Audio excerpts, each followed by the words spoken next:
everyone. This is Haley Hughes with Lammers Ag. This is another episode of Rooted in Results, and today we have our guest Jake from Earth Optics, and I'll let you introduce yourself a little bit.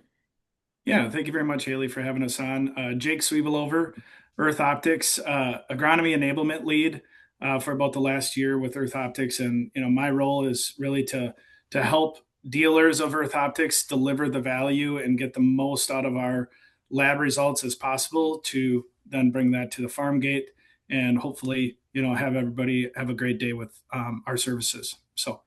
How did you, so you used to be a dealer, right? So your role's changed Yes. now.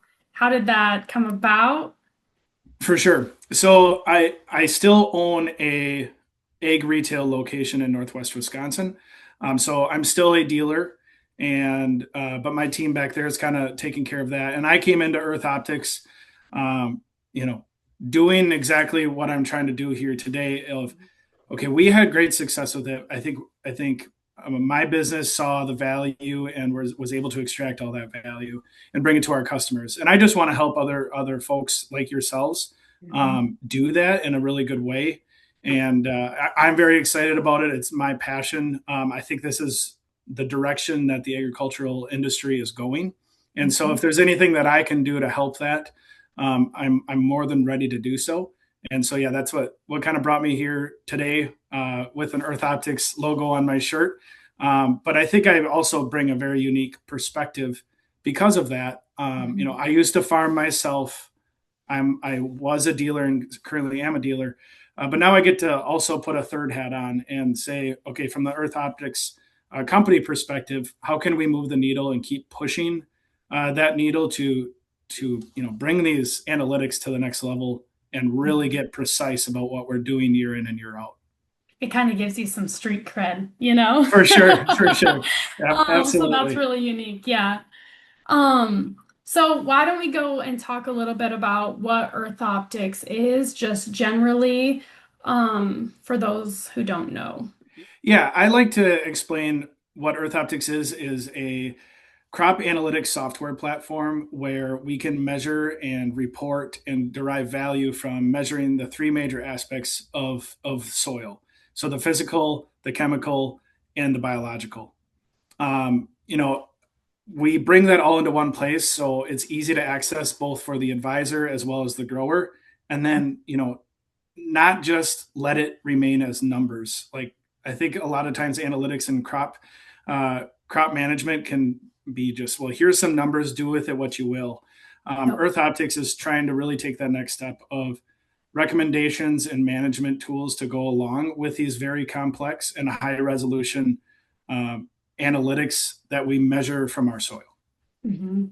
Yeah, I think so too. I mean, I even get guys that will come in with their results, not Earth Optics or whatever, even like leaf tissue, like all sorts of things. And it's, yeah, they have the numbers, but they need someone to make sense of it.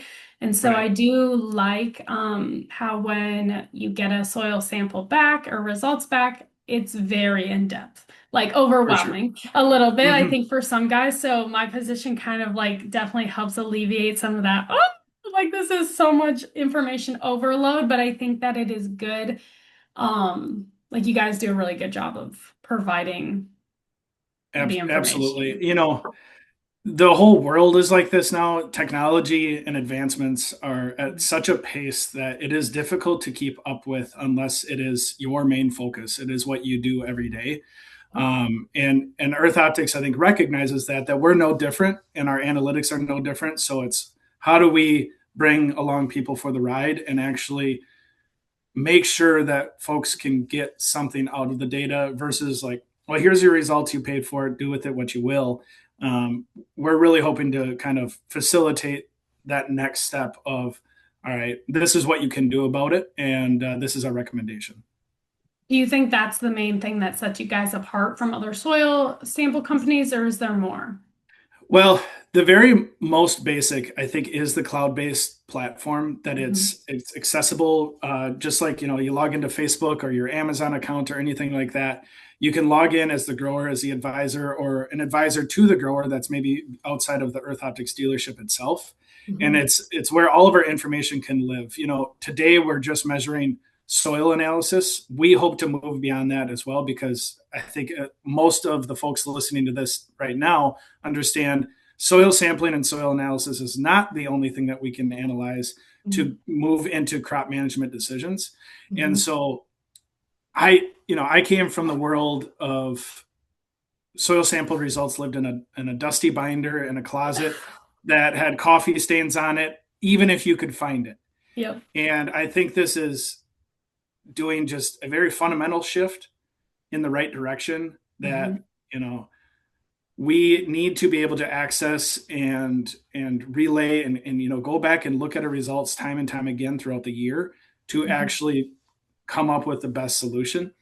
So I think from a very fundamental, simple standpoint, that is something that Earth Optics does do differently and Hmm. does a very good job at. Um, but then to go beyond that, there's a lot of different and new ways we can measure our soil. Um, I think Earth Optics does some of the most unique and cool things. However, both from nutrient results, nutrient sampling, we're not reinventing the wheel. We're still taking either Bray or Malik 3 or lab analysis of your choosing, but we're able to bring that to an extremely high resolution, roughly 32 feet by 32 feet or 10 meter by 10 meter. You know, that is something that has been needed in the nutrient analysis world, to make variable rate technology as valuable as possible. Hmm. It starts to look much more like a yield map, and that is a light bulb moment for a lot of folks. Where instead of looking at these big 5 acre, 2.5 acre blocks, like there's a lot that can go on in that much space. And Hmm. when we bring it to an extremely high resolution like that, both for nutrient as well as compaction, um, we can start to look at it in the same lens as we do our yield maps. And Hmm. that's right. What do farmers and advisors love to Yep. say? Like, yield is the only thing that matters. And Yep. that is so true. And so Hmm. we need to look at the numbers from our field on what impacts our crop at that same high resolution. Otherwise, it's just kind of always leaving more to be desired. And so Yeah. that is on a more traditional soil sample spectrum. But then our true bio product, where we're analyzing the DNA in our soil and allowing for decisions to be, you know, talked about, and simple decisions. It may be just crop rotation or a variety choice, or it could Hmm. also be pretty complex when it comes to, say, a seed treatment to protect from nematodes or corn rootworm, or something like potassium starvation and plant growth promoters, who are Hmm. very new and very unique to the industry metrics. Um, that's what makes Earth Optics different. We're trying to push the envelope to say this is the direction of the ag industry. Um, we may not have all the answers today, but we know we need to go in this direction, and we're going to Yep. do that. My favorite is the True Bio, mainly Yeah, probably because of my background and things like that with microbial communities, and diseases and stuff. But I think it's kind of that realm, like you said, that sets you guys apart from other people. I feel like I'm pretty well versed on it. And so it's one of mm-hmm. those things that it kind of helps because guys will come and ask a lot of questions and we're able to answer them because of that. And it really has made a difference, especially this year, in how we're going to plan some of these guys' fields. Or like down here in Iowa, we're starting to see red crown rot like move in, Mm-hmm. and it's one of those things where we kind of suspected that it was going to be starting to come in, and now we have had some confirmed like samples, and so that's really interesting. But that's going to make a big difference, especially as like Victrado and stuff like that come on the market for seed treatment. So yeah, it's kind of exciting. Certainly. So I'm from northwestern Wisconsin, and that's where Mhm. my dealership exists today. We've actually found very high levels of red crown rot for multiple years now. But I think this is an important point to make. Mhm. Um, you know, I don't know if this recording will be up on the podcast, but there's such a thing as a disease triangle Mhm. or a pest triangle, right? If we Yep. know what crop we're going to have, and we know that that pest or pathogen exists, there still requires that third leg of that triangle, that is going to be the environment. And Mhm. so we can have various pests and pathogens, or even the good guys in our field, in our soil. But if we don't get the right conditions, we may not actually see them exacerbated in our final results. Yep. And so I think that just this test allows us to also just be proactive rather than reactive. Red crown rot may be not there for you guys yet. In a few months you might find out that that is the Mhm. case, but you guys are now thinking about it today Mhm. and can be on the watch out for it for you and your customers. That is extremely valuable. And True Bio is my favorite as well. I just want to Mhm. reiterate that it is truly revolutionary, and we can think about how we are putting together an actual crop management plan entirely different Mhm. um, than we have been able to in the past. And you know, I think DNA is the future of how we're going to be looking at our soil and our decision making. And I Mhm. think early on, the industry has viewed it as a true diagnostic tool. Like, Yep. let's go and take a soil sample, and it's just going to tell us everything that we need to know, what we do, what's hurting our crop, what isn't. And Mhm. that certainly can be what it does. But Mhm. more than anything, I view it as a crop and a farm operation management tool. Um, because in farming, guess what? Logistics is still, and labor is still a Yep. problem. Big And time. so we may not manage every single field differently, but we Mhm. can start to grab the lowest hanging fruit of this pest and pathogen continues to be a problem. Let's go manage that. Yep. Or this beneficial grouping of species is something we're lacking. Mhm. Is there something that we can implement into our crop tool to, you know, go fix that problem and say, all Yeah. right, for 2026, we identified our lowest hanging fruit and we went out and attacked it versus like, well, here's a product. We think it might work. There was a couple field trials from a state over that it showed some positive results. We don't know if you actually need it or not. Best Mhm. of luck. Right? That's how we are used to doing it in Yep. agriculture. And this just gives us the opportunity to say, well, let's find out what you most likely need, and then Mhm. we'll go from there. And Yeah. that's all built into the True Bio platform. Yeah. And yeah, that's where it's going to make a big difference, and it's going to make a big difference for like our guys too. Mm-hmm. How have you seen, and you can even talk on your own ground, how have you seen growers implement management after getting orthoptic samples? Does it always give them ROI? Like, sometimes it might tell you, oh, you need something more on a field, right? So Right. maybe it's, what I'm trying to get at here. For sure. For Mhm. sure. So how folks where I've seen the most success, folks have been taking True Bio on 100% of their acres every Mhm. single year because those metrics will move with weather changes, with crop rotation, with input decision changes, right? Mhm. And then depending on that operation, if they believe in taking a nutrient sample every 4 years, maybe it's every 2 years, then they'll implement 360 Pro to get both of those tests, Yep. True Bio and True Nutrient on those acres.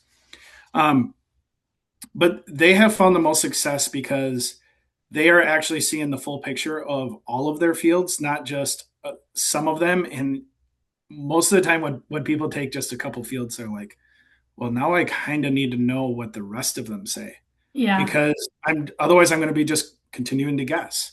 Mhm. Um, and this is actually my favorite part because my dealership does sell products. We sell seed, chemical, fertilizer, biologicals, all of that. And what's really fun is when we can get a test back and we either save them money or make a different decision to get higher yields, Mhm. and it didn't actually cost them money. Yeah. They had to buy seed anyway, whether it was from us or somebody else.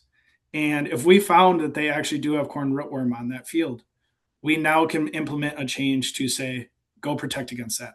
Mhm. Or they may have been planning to plant a variety with the traits to go handle corn rootworm. And guess what?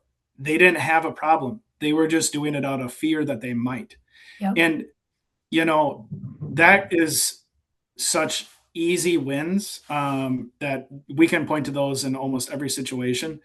Uh, but in others, it's, you know, okay, Mr. Grower was going to buy an AMF inoculant for 100% of his farm because he felt like he's heard it enough times how important AMF is to his crop health and Mhm. soil health, and it is.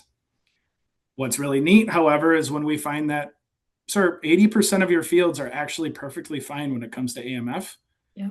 Now, pull back that $10 an acre investment on those 80%, keep it on the 20%, and now you have, $10 an acre to go attack your next lowest hanging fruit, which Yep. might be potassium starvation. And so they want to bring in some potassium acetate into their foliar spray. It might Mhm. be bringing in a trichoderma species for plant growth promoters. Right? We have seen that win time and time again. Mhm. Um, and the folks that have started taking earth object soil samples are the ones that are coming back for more, Yeah. because they don't feel confident in making any decision without that data, um, Mhm. and they're making better decisions. There's so much on the market. I mean, like I was even going to talk to a few guys like us like traditionally, like how do you make this decision? Everyone wants to sell you something, right? I mean, you do it, Mm-hmm. like we sell seed Oh too, yeah, and so and we get people in here all the time wanting us to try out products and put it on our growers' ground, and that's great, but like we have to make those informed decisions. And then how does the grower like parse through all this stuff? I mean, we do it every day at like the grocery store and stuff like that.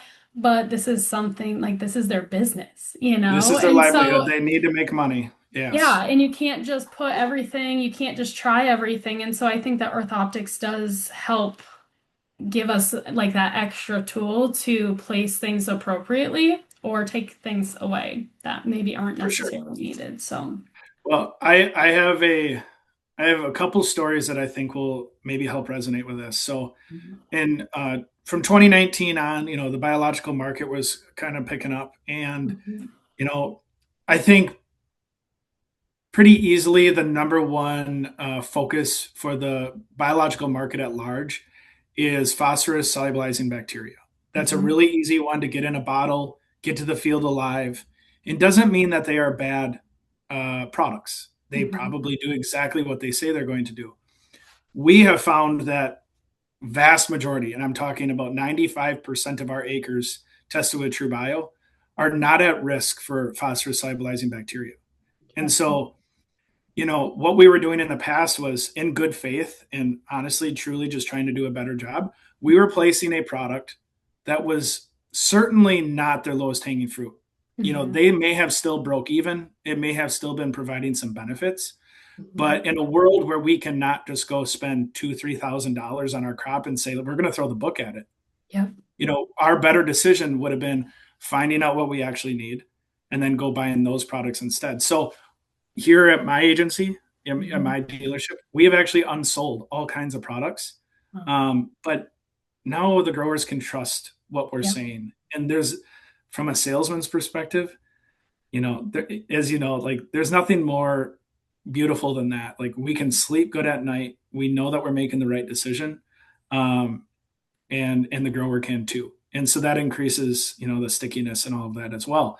Mhm, My other story is more around soybean cyst nematode, mhm. and in northern Wisconsin, it's not a heavy problem yet, but it is certainly something that exists. I've been telling guys like just we need to keep this on our radar. Yeah, Yes. and in certain regions, it is a bigger problem than others. Mhm, So in our region, it's been more fear based that if you get it, it's a really bad deal, and it is. Um, Problem is we weren't finding very much of it. Again, on our true bio test across about 17,000 acres over 2 years, mhm, we have found less than 5% of those acres actually having SCN. However, growers keep telling us that when they use a seed treatment to protect against SCN, they keep seeing a 5 to 8 bushel jump, even though they're testing negative for SCN. And it's like, well, that's really curious. What else is that seed treatment doing for us? Well, the problem was, in my opinion, we mhm. were only testing for soybean cyst nematode. In those 17,000 acres, we're finding about 80% of our acres have high levels of lesion nematode. So something that is not nearly as catastrophic if we get it, Yeah. but it is still a subclinical decline in yield where, you're not driving in your truck down the highway and you just about break your neck looking at the field like, what is going on out there? Yeah. No, it's something much more subtle that we're still losing 5 to 8 bushel on. Hmm. And so now these growers, if they have one of those nematodes, can feel good about protecting against it and Yeah. still seeing a really good positive ROI when you get 5 to 8 bushel. I mean, that's significant enough that you can pay for quite the investment, right? Absolutely. So that was one of my favorite stories of, we're moving in the right direction. Maybe not for what we thought. We thought it was going to be about soybean cyst nematode. Lo and behold, there's this other type of nematode that Mhm. is still a problem, and we can go find extra bushels, put more money into our bank account at the end of the year after all the bills are paid. Mhm. I'm sorry, but that's what this is all about. Yeah. That's the win right there. Well, and like we have I don't know about Wisconsin. I'm assuming it's probably very similar, just like SDS is everywhere, right? And Mhm. so, like, even when we treat beans and things like that, like it can still pop up in the field. And those infected plants actually typically are co-occurring with a nematode because once they're Yes. infected, right, then the nematode can come in a lot more easily. And so I think that just even putting like little pieces like that together, it's like, oh, Oh, for and sure. doing the further investigation. Um, yeah. Okay, now I gotta think about my next thing. Sorry. Okay, You're okay. so maybe let's talk about quickly walking through like I guess fairly high level like soil samples start to finish, like your guys' lab start to when they come into the dealership. Yeah, for sure. So let's walk through each individual product first Okay. off. Yep. So True Nutrient and True Till Hmm. are both samples that are taken on roughly a 5 acre density. So we're Hmm. still taking ground truth samples of what that soil is at that spot for nutrient and for compaction. Then to bring it to the high resolution, that would be roughly 200 times the resolution of that 5 acre density, is we're running across that field with an EMI. And Hmm. what that EMI is doing is measuring out 60 feet wide, 3 feet deep in the soil. And essentially, it's just drawing a big spider web in between all of those individual points throughout the field to catch the highs and catch the lows based on what the scanner said when we went across point A. And point A said it is 38 phosphorus and 172 potassium, right? And when it moves over 120 feet, it sees a different scan, but it can correlate it to the original point that we took a ground truth sample on. And Hmm. so that same concept is done on the True Till as well, Hmm. but instead of a physical sample that we're sending off to the lab, we're taking an actual penetrometer test that is measuring the compaction for every single inch down to 18 inches.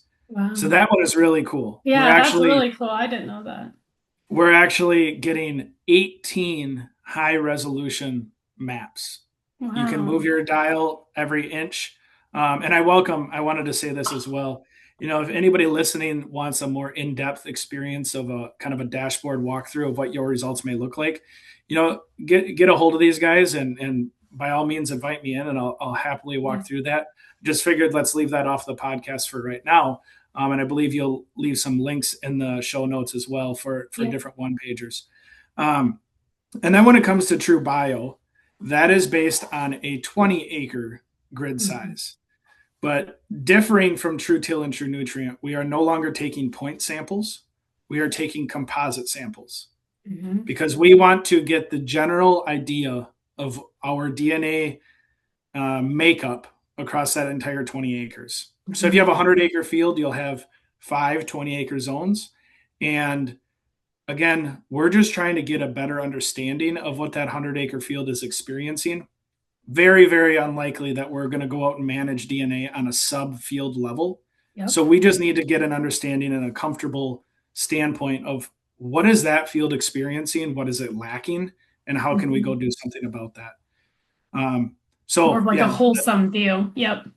for sure. And so the biggest difference is if we are bringing it to a high resolution map where it's little cells of 32 feet by 32 feet scattered across the whole field, that is done with a point sample and a scan. And Mhm. if it's true bio, it's a composite across roughly a 20-acre grid pattern. And then in the end, we we get results delivered within about 5 days for nutrient and till, and probably about 5 to 10 days on DNA. And Mhm. you, your grower, your advisors can all get together and go through those results and start putting together an educated plan Mhm. versus a gut guess on what we should do about our crop. Yes, yes. I think that's great. And you guys have done some research on the difference between 20 and 10 acres, right? And they're about the same. What, They are. right? Like So I know you can change that because it's customizable for the grower, yeah, right? for sure. So there's a range where the per acre pricing should stay the same as long as you fall into that range of density. As soon Hmm. as you get out of that, it goes to a per sample price. Most folks will end up staying in that that per acre range, Hmm. um, and the especially when it comes to true bio. Again, we're not trying to measure on a subfield level anyway. So Hmm. as long as we are taking the same amount of cores, that's almost all that really matters. Hmm. So if you took it on a 10-acre density, a composite sample, and you took 12 cores to do it, if that 20-acre density is just got more cores to it, like it's you almost get the same result at the end of the day, Hmm. as far as the amount of soil you're collecting from that field. That's the Hmm. ultimate decision maker there. Hmm. Yes. Which I If think is it's good. Yeah. if it's for corn rootworm specifically, we have felt that we want to stick around that 20-acre density. If we start getting out, taking one sample out in a 200-acre field, we don't necessarily feel like we should be able to stand behind that and say, yeah, we didn't find any corn rootworm. You can trust that there isn't any out there. And so there is certain benchmarks where we're saying, like, if you want to feel a high level of confidence in this result, you need to stay within a certain range. Yeah, I think that is important. We recently, this was not a field that was sampled or anything like that. It was not too far from here, and they had corn on the southern half last year. Well, we'll say 2 years ago now, I guess, because we're almost into the next planting season. So 2 years ago, and then the northern half was beans. So they put uh, corn on corn, corn on the southern half, but not on the northern half. And the northern Sure. half got hit. It got Okay. hit. And that would be an example of, how Earth Optics could have helped one, and two, how the grid size, like that's within the same field. There was a very clear like Hmm. line in it. It was I have pictures. I was like, oh my goodness, what is going Yeah. on? Yeah. So yeah, I think that It, sometimes we want to try to go with less, but that's not always the yeah, case. for sure. But yeah. So with all this, what does I'm really try to talk to guys about soil legacy because Hmm. sometimes as growers, and I could understand this, we want to see results right away. How do you think that like how do you feel about soil legacy? How do you think Earth Optics can help guys see that? Because sometimes we need to, especially with microbial populations and things like that, these things take time, right? For sure. Well, soil legacy to me is what we leave behind for the next generation. And Mhm. that doesn't mean it's good. Like Mhm. our soil legacy could easily be a bit of bad that we did not leave behind something better. And so I think, I think everyone is thinking about that. But Mhm. in markets that we're in, tight margins that we're in, it can be difficult to keep that as a high priority. Yeah. Um, and this right here is why I am passionate about what Earth Optics is attempting to do and is doing is that we don't have to choose. We can have our cake and eat it too, Yep. and probably a bigger slice of cake too, because we're actually going to go find what they need and don't need. And so Mhm. we can have returns this year like we need it to. Like we can't spend $100 and only get 70 of it back this year and hopefully 30 over the next 10 years. Like Mhm. those days are gone, at least right now. Yep. And so we need to make sure we are getting a positive return on our investment. Hmm. And to me, that's what Earth Optics is doing, is allowing room and a higher win rate and a higher accuracy to our decisions that Hmm. allow us to both make decisions for today and tomorrow once again. Yep. Um, and to me, that's really exciting because, everyone wants to be able to be farming in 10 years. And to be able to be farming in 10 years, we need to make it through this year and the next. Yeah. And we also want to be farming better soil in 10 years, whether Hmm. it's us, the neighbor, or our grandkid who wants to take over. Right. Hmm. And so moving our decision making from, I think this is best. I saw some field trials from a state away, a county away. My neighbor said this crop input did good. All those things may be true, but we need to find out what you need Yep. and don't need. Yep. And once we accomplish that, our win rates will go up, our ROI will go up, and Mhm. ultimately we're going to leave behind a better soil legacy because of that. Yeah, absolutely. And I think that your dealership is probably it where I think we're pretty aligned in like whatever's best for the grower and just like having the Mhm. integrity and yeah, things like that. I don't know how I was going to tie that into this, but it popped up about Sure. when you just said like doing what is best for the grower and future generations and things like that. It's not always about the sale, it's about the relationship and Right. future relationships. I think that does fit because, um, you know, it's important to give them the ability. That is our job, is to give them the ability to make the right choice both for today and tomorrow. Yeah. Without our help, they may be able to find that way as well. But to me, that's like as an agronomist, right? That's what we Mhm. are. That is probably the best description of our role. Mhm. We are folks that are focused on agronomy and agronomy technology day in and Mhm. day out. And if we do our job well, we help the producers be able to have a positive ROI, a positive experience, both for today and tomorrow. And Yeah. if we don't do that, it's not in the best interest of the grower. Even if they Mhm. are seeing a positive ROI on something today, if it's detrimental to their long term goal, right? It's all balance. Yep. And so, I think that does tie into soil legacy and Mhm. our role in this marketplace. Yeah. I think that we were in Minnesota when I maybe heard you guys talk about this, and I always thought it was really interesting. You guys had a I believe this was you guys, you had a field sampled and there was like a spill. What was it? And like it was from a long time ago. Do you remember what I'm talking about? And you guys could pick So that up. So that wasn't on one of my acres, but that has happened in the past where a misapplication of potash, I believe it was. That's what yeah. The gate really opened up. Things happen, right? Yep. And um, so there's a couple passes with the spreader where potassium levels were significantly higher. And if Hmm. you are traditionally testing on a 5 acre or a 2.5 acre grid, there's a pretty good chance that you don't actually pick that up. Hmm. And um, the high resolution nutrient testing allows for us to go like, honestly, that has happened. Um, oh, actually, now I know what you're referring to. Yes, I can't So, remember what it so was. it was potash related, but it wasn't a misapplication or anything like that. It was formerly 13 90-foot contour strips that have been farmed like that for a generation and a half, right? Hmm. And this grower, who is an agronomist with my retail business, he decided to pull all those contour strips out, still farm on a contour, but move it to one crop. And he kept on seeing a yield difference based on those contours. Hmm. And instead of going out on like a 1 acre density and spending a whole bunch of money testing each one of those strips, Hmm. we just did a true nutrient and I picked it up to the line.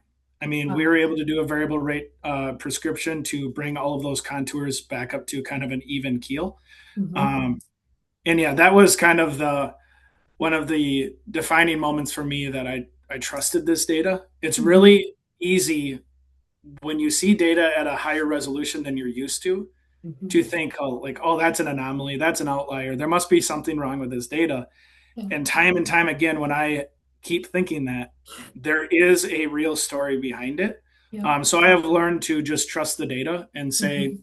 something is going on here. Let's go investigate and find out what that really is. Yeah. Yeah. Hmm. That's so cool.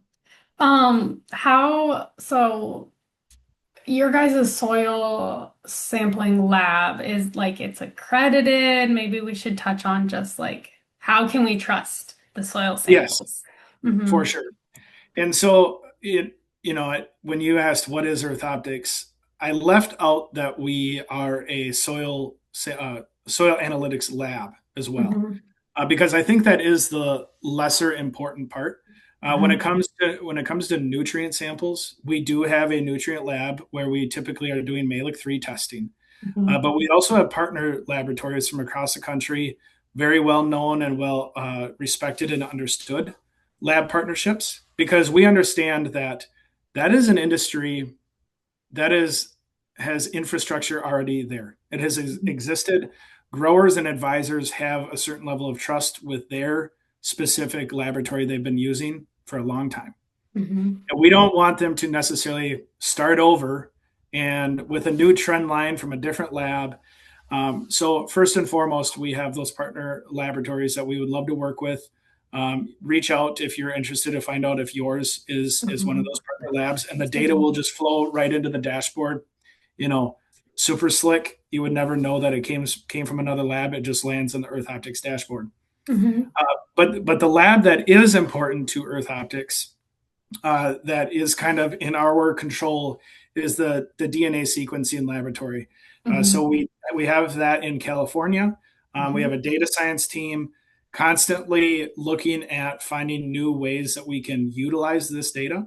Mm-hmm. Um, One of my favorite stories to tell about Earth Optics, and I think is almost just unheard of today. Um, so when we send in a DNA soil sample and Earth Optics extracts all that DNA, Mm-hmm. we don't just spit out an encyclopedia of every single species that we found and say, Haley, I hope you have a PhD, Yeah, to and figure this all figure this out. out. Right. Yep. We only report on what we can tell a story about. Mm-hmm. And I think that's really crucial. If it doesn't mean anything to us, it's not going to mean anything to you. And so Yep. we do our best to reduce the noise and reduce the distraction and say, this is what we know. See if there's a decision there for you to make or not. Yep. But when you take that a next step further, when the data science team is working hard and we find another story to latch onto based on the data, we update all of the soil samples. Mm-hmm. So you might have taken a soil sample in 2024, a DNA Mm-hmm. sample. And when we have a new metric, a new story to tell, that sample from 2024 will have that new metric in it. You don't have to pay for it again. You already paid for it. It's not, the data is now updated.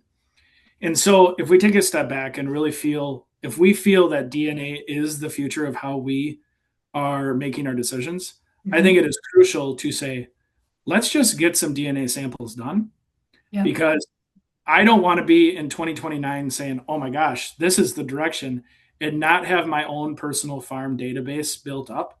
I Yep. want to know where I've been the last 4 years and going forward. Yeah. Um, so it's been really fun actually looking back on previous years, going back to 2022, Mm-hmm. when you in hindsight you can look back and say, oh, that was a really dry year. Oh yeah, we had this problem. Northern corn leaf blight came in really heavy, and you can look back at that data and see how it actually matches up with that. It's Yeah. really mind blowing, and so that's our DNA laboratory and how we archive that data and Mm-hmm. then continue to try to help our customers out even after that sample has been paid for and delivered. Mm-hmm. I think, yeah, that is really, really cool and it's helpful, especially since they don't have to go back and pay for it and things like that. There's more Right. transparency there. Um, and also I think that we should probably highlight that you guys aren't like partnered with like a company, you know what I mean? Like Sure. product wise and stuff like that. Like it's not there's no biases, right? For sure. And so when I mentioned that we give recommendations and management uh, directions. Um, it is never going to be this product or this variety. Mhm. That is for our dealers to manage and you guys to manage your relationship with both input providers as well as your growers. Yep. Um, it is more about education, and I like to call it an agronomic resource library. Like, what does Yep. plant growth promoters mean? Well, Earth Optics in their dashboard will give you resources to understand what that metric actually means. Mhm. So you know what you're getting and know what kind of decision you can make off of that. But yeah, Earth Optics is a privately held company. Um, no biases towards any company or any type of egg input, Mhm. anything of the sorts. Um, we base most of our uh, data science and management decisions actually off of university trials, right? Yep. We're not coming up with these necessarily on our own. Mhm. Um, there's certain benchmarks that universities come up with that means high, medium, or low for a certain pathogen, Yep. and that's what we're building it off of. So we really want to remain third party and Mhm. just be kind of a gathering place, a community where data analytics come into Yep. and then decisions get made from. Yeah. I think that's great. I think that's great. We're happy to be partners with you guys, and I'm really excited because my role, I started in May of 25, Okay. and Chrissy had done some prior sampling with when you guys were pattern egg and things like that. And so I'm Mhm. really excited to kind of be here for a full year, have some sampling under my belt, and to see how we can really help farms and stuff like that. So I think we're going to have For some sure. cool stories at the end of the year, at the end of the season. It seems so crazy to be talking about 2026 fall already, but I know. the reality of it is almost here. It's So, always right around the corner. Absolutely. but yeah, well, thank you for joining us today, or me today. I guess it's just me. Yes. Is there any like last things you want to add? You know, um, I just want to reiterate that um, I think this is the direction that the egg industry is going. And Mhm. if you have any interest in it and getting an understanding of where your farm or field may be landing, in this space, reach out to the team here, reach out to me. I'm more than happy to help. And it's about building your own farm database and not some research farm in another state. Like, we need to find out what you need and how we improve your situation. Yep. And I think that's where this industry is going, and I want folks to be a part of it. Yeah. Oh, thank you so much. And thank you very much. Thank you for Thank having you. me.